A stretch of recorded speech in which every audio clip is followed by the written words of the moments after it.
แ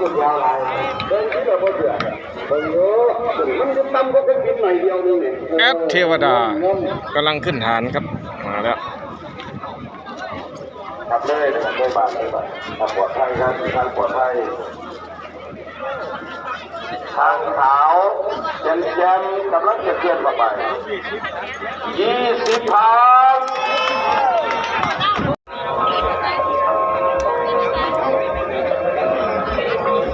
แอดเทวดาค่ายไงมานั่งอีกหนึ่งค่ายนะครับพระเอกขวัญใจมหาชน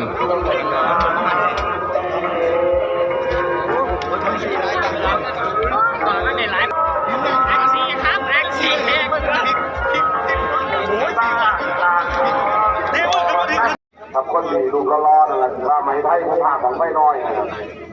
ทุกปีเลยนะ70 วิถ้าผู้ใดอยากจะร่วมบริจาคร่วมช่วยเหลือนะครับทำกิจต่อทานที่บ้านบาทนะครับพักเบียร์อามคนเนี้ยสวยนะครับรวมบริจาค1,000 บาททางข้างในบ้านมันจะเก็บเล็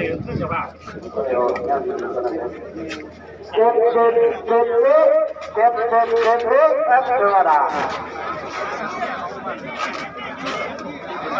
แอดเทวดา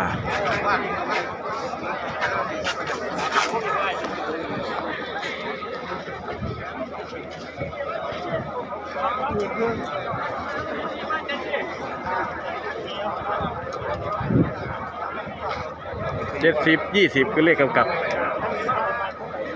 บ้านท่าโพนะครับวันนี้งานประเภทนี้ประจำปี68แอดเทวดาวันใจมหาชนวันนี้เลขกำกับ70-10 วิมันนะที่เลี้ยงบอกเก้าเจ้าที่จะทำแล้ว ขอบคุณทางเจน้องรักลำปลีผู้ให้การสนับสนุนนะครับทำการตลาดผู้ให้การสนับสนุนนะครับทางไม้ขึ้นสูงสูงลงราคาลงไม่ใกล้ใกล้หลายๆไปที่นั่งเทวดาทางใกล้หาคนเ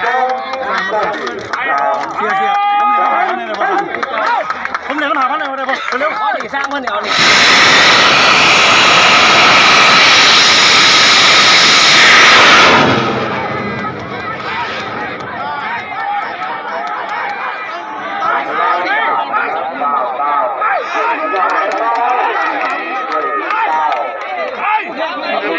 ไปที่ประเดี๋ยวแบบนี้เรียบร้อยเรียบร้อยแต่มือนี้มันเดินพอมันเดินมาดิวางเลยดูวางเลยเด็ดออกมือนี้มันเสียงมันหนืดมันบอกรู้เตือนพี่เราไปเรียบร้อยไหลยาวเลยข้อให้ขอบคุณครับร้านนี้ผมมันเกิดกับคุณแม่นะองศานี่ต้องรุ่นนะครับอย่างว่าหางเริ่มปีศาจหางทำงานแล้วปีศาจหางทำงานแล้วแอดเทวดา30 ผ่านสุดยอดมากๆนะครับมันไปไกลยังไปไกลคนหลุ่นเป็นแถวเลยพี่น้องเลยโอ้รุ่นบวกรุ่นบ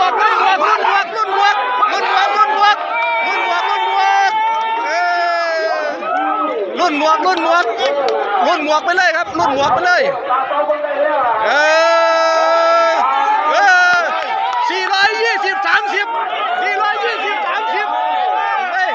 เบิ่งเลข30รถ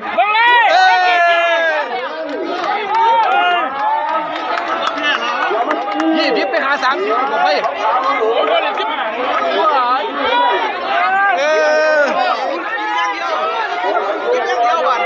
เบิ่งมากหน่อยตั้มได้นะครับไปไกลไปไกลโอ้แอดเทวดา